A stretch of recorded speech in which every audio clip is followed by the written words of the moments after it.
Sarvodaya science college के 9th class के बच्चे जो संस्कृत विषय लिए हुए हैं उनके लिए आज वर्णों का उच्चारण स्थान समझना है और समझाना है। ध्यान से देखेंगे वर्ण कौन कौन से हैं, उच्चारण स्थान कहाँ से है। जैसे हिंदी में बिल्कुल वही हूबहू संस्कृत में भी, क्योंकि संस्कृत से ही हिंदी बनी हुई है, उसकी अपभ्रंश भाषा है। आप देखेंगे बेटा स्वर में आ, हालांकि बड़ा आ संस्कृत में नहीं है, फिर भी लिख दिया गया है। आ के साथ में का, खा, गा, घा, अंगा और हा तथा आ की मात्राएं, इतने अक्षर हैं जो हम उच्चारण करते हैं अपने कंठ से। आप इसको बोल करके इत्मीनान से देख लीजिएगा, बिल्कुल प्रैक्टिकली हो जाएगा। आपका बोलने के बाद जाहिर हो जाएगा ये सच है या झूठ जो विद्वानों ने लिखा है। दूसरा खंड है जो ताल से बोलते हैं, ई, च, छ, ज, झ, इया, उसी साथ में या और तालब सा है जिसका नाम दिया जाता है, इसलिए ताल से बोलते हैं।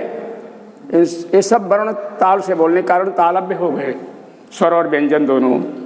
तीसरा खंड आता है रीरी। रीरी चाहे छोटी हो चाहे बड़ी हो, टाठा, डाढ़ा, अड़ा, रा, सा, ये वर्णों का स्थान है शरीर के मुख से निकलने वाला मूर्धा से। आपको मूर्धा पता है? मूर्धा क्या है? आप जिह्वा के नीचे देखेंगे और ऊपर देखेंगे, ये ताल वर्ण मूर्धाएँ हैं। तो यहाँ पर मूर्धा का स्थान है ए वर्ण। और चौथा स्थान देखेंगे लरी, हालांकि हिंदी में नहीं है। लरी, ता, था, दा, धा, ना और साथ में लासा, ये हैं दंते। दांत से, बिना दांत को छुए हुए इसको हम बोल नहीं सकते। इनको आप अपने आप रिहर्सल कर सकते हैं, देख सकते हैं। और फिर उ, पाफा, बाभा, माँ, ये सभी बिना ओठ को छुए हुए, बिना ओठ के बोला नहीं जा सकता बेटा, इसलिए इसका नाम विद्वानों ने रखा है ओष्ठ स्वर व्यंजन, ओष्ठ वर्ण। और फिर आ रहा है ए, ये दो स्थान से बोलते हैं, गले से यानी कंठ से और ताल से, दोनों मिल करके ही ये बोला जा सकता है ए।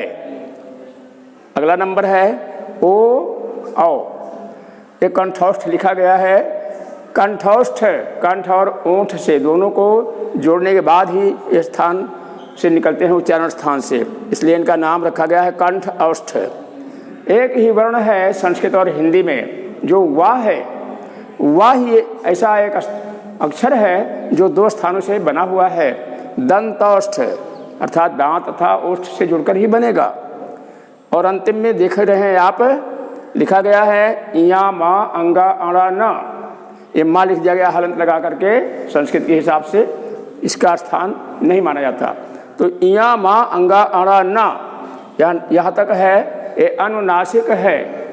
अनु का अर्थ होता है पीछे, नासिक का नासिका, जो नासिका के पीछे हम बोलते हैं, जो वर्ण निकलते हैं उनको अनुनासिक कहते हैं।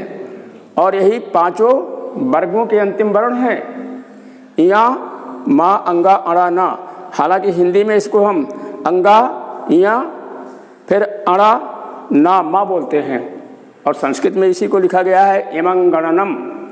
तो आपने ध्यान से देखा होगा तो समझ लिया होगा कौन से कहाँ से उच्चारण होते हैं स्थान से। तो हमारे विद्वानों ने, माननीय जो पूर्वज हमारे थे, कितना सुंदर लिखा है और आपको बताया है कि आप अपने आप इसको खुद देख लीजिए, खुद खोज लीजिए, सच है या गलत है, आपको प्रकट हो जाएगा कि एकदम सत्य है। तो इसको बेटा कंठस्थ करिए आप लोग, फिर अगला खंड आपको आगे बताया जाएगा। धन्यवाद।